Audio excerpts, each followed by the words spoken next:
Hi, I'm Jason Bryan from ROCCO, and I'm here with Rajdip Gupta from Root Mobile. Root Mobile has been one of the A2P SMS vendors who we've been following for a few years now, and they've done very well in our research the last 3 years.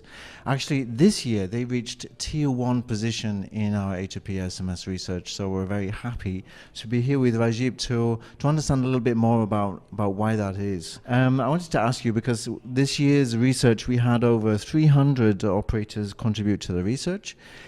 Clearly, mobile operators admire you as an organization.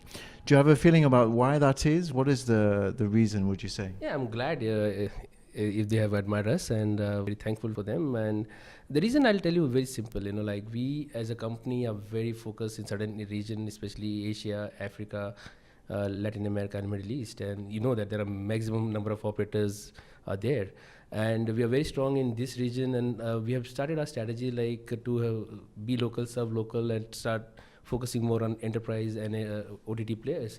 And since we have lots of in-country sales guys, and we have an interconnection team, and we invested lots of money in terms of infrastructure, products, and we've gone through different operators to have multiple direct connection.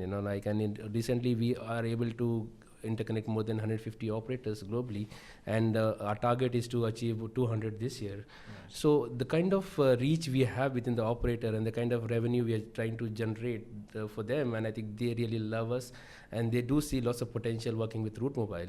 And probably the next year, I say 200 operators, you will have more feedback from more operators. It's very interesting how you have expanded the company. Why, there's a lot of buzzwords, buzz topics around IoT, different things going on with LTE, etc. Why did you choose A2P SMS as a market to get into? Yeah, to be very, very honest, like during 2003 times, we used to have this M2M technology, and now it has been rebranded as IoT and then IoE, Internet of Everything. But during that time, there was no clear clarity on M2M use cases. Like people were just talking about the product. They were trying to create blueprints for the product. But the question was that, do we have right kind of infrastructure available to drive the M2M technology? No. There are certain operators, they tried their best during that time, but still people are still on a very test phases, and they're still doing testing. But now, during that time, the only option I have is like how to make quick money so that I can sustain and I can make sure my startup is doing well. Mm-hmm. So A2P is something which is very good in terms of, it's very easy to convince client and go that this is the benefit you're going to get. If you start using alert from SMS, you will get more customer engagement options rather than going for an email. So that was a basic thing I started selling in Middle East market and Saudi and UAE market. And the most of the people, they find this solution as a great solution to send alert to their customer base.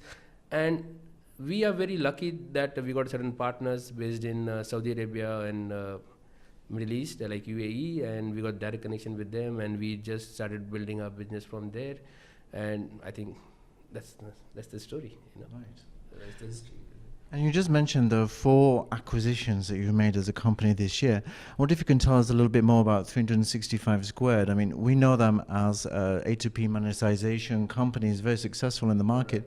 What happened? What was the reasoning behind that?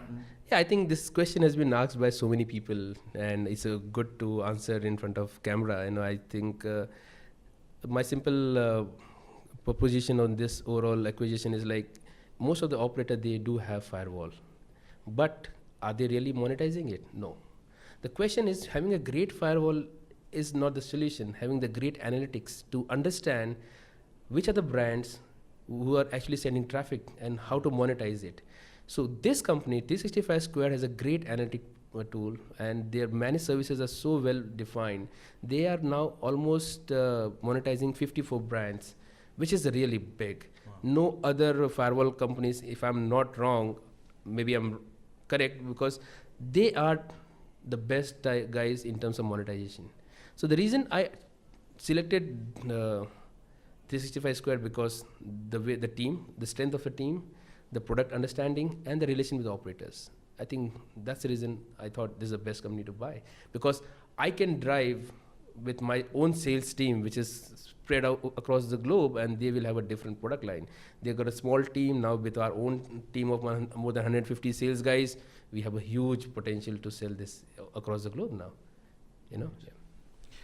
And we saw lots of talk in the last year, and in fact ROCCO did a report on mobile engagement about RCS, and of course Mobile World Congress Americas a couple of weeks ago was focused on RCS. I mean, San Francisco, Google were there, of course. What's your take on it? Is RCS really a competitor to A2P SMS? See, there are two ways to see it. If you see RCS as a competition to A2P, then you need to also consider iMessage. Okay, you can do everything over iMessage what you can do RCS, right? So the biggest challenge we have now, like, we need to consider about developed country and developing country. So if you talk about developed country, yes, there are people ready. There are handsets available where you can drive RCS. But most of the population, which lives in developing countries, they still don't have the smartphone.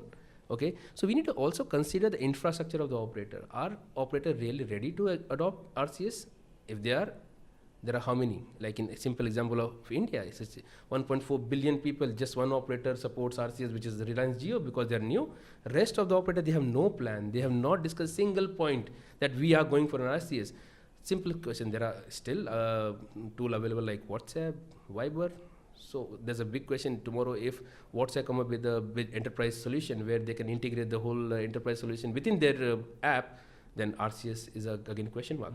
But as a technology, I think RCS supported by Google, yes, I can see some future definitely in coming years, but it need to be really planned well, and it will really make sure they go with a bang and saying that this is the way, the benefit, they need to also see the operator appetite to adopt RCS. If operator is not willing to adopt, I think it's a big challenge, but I think they should also understand the market. The market is really not ready in African market, Asian or Latin market, I think. So that's my right. So it's a bit of a niche solution. You've made acquisitions this year.